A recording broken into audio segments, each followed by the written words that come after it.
Hi, this is Nell, and today I'm going to tell you how to care for your air plant, also known as tillandsia. And tillandsias are epiphytes, which means they grow attached to other plants. They do not grow in soil, although there are some exceptions to that, like the popular houseplant Tillandsia cyanea. And because they do grow attached to plants, they are oftentimes under the canopy of a tree. And they are as easy as can be to take care of. And the first thing I'm going to talk about is light.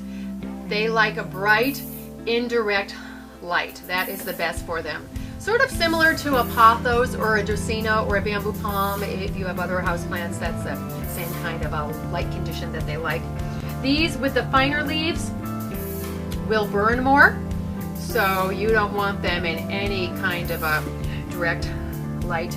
These with the thicker leaves can take a little bit more light.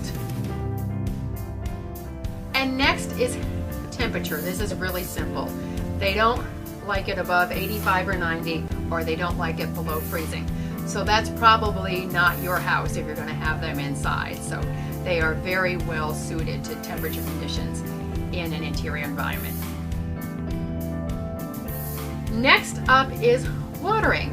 You can spray them if you choose to give them a good spray, or what they actually prefer is to be soaked, probably 2 to 3 times a week. These with the thinner leaves will dry out more, so you'll probably have to do it more. I live very close to the beach, just about 7 blocks away in Southern California, and mine live on the porch outside on a covered porch, and I probably only soak them about once a month, but they get a lot of moisture in the air. So if you are really dry, you're going to have to soak them more. If you have a really humid environment, you're not going to have to soak them as much. And you just put them in the pail and you submerge them and you let them soak for about 15 minutes or so. And you want to make sure that you really shake all the water off, because you don't want it to sit in there, especially with these bulbous types. If they sit in water, they really will rot out. And these, as I said, will take a little bit more of a soaking, and these will not take as much of a soaking. And the other thing about watering in too is that you do not want to soak a plant that's in flower. So say if this one is flowering and you don't want to dunk it under, you can put it to about here and give it a good soak, but you don't want to soak the whole thing. Actually, when it's in flower, the best thing to do is to spray it. We're going to talk about fertilizing. I do not fertilize mine, but they grow outdoors, so they get the nutrients from the air. But if you want to fertilize yours, and the best thing to use is a fertilizer that is specific to bromeliads and epiphytes, and you soak it probably in a pail, and you soak it in a pail with the fertilizer probably every other month would be fine. And what that is going to do is it's going to help it to grow a little bit faster. They are slow growing though.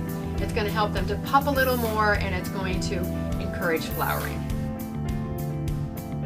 And air circulation. Air circulation is very important to tillandsias, and all I'm going to say is just make sure that your air plant gets good air circulation.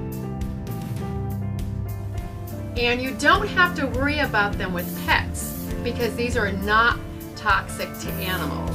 The only thing that is a little bit of a red flag is that cats love their leaves. They love to chew on them, and I know this because I have 2 cats, and I was doing some projects indoors, and they were like, I came back and one of them was completely chewed up. So just be careful if you have cats. Air plants are great for creating, crafting, and for kids. Kids really love them too, because they're kind of a novelty plant, and they're very easy for the kids to take care of. It also gives them a little project. They can spray and make sure they keep their tillandsia alive, and that's fun for them. And we sell tillandsias on our website directly from the greenhouse to you. So be sure to check that out. joyousgarden.com. There's a shop tab, and then there's a Tillandsia page, and you can see all the ones we offer there. If you like this video, give it a thumbs up. And please subscribe to our channel because we post videos on a regular basis. Thank you so much for watching, and come back and see us again soon at Joyous Garden TV.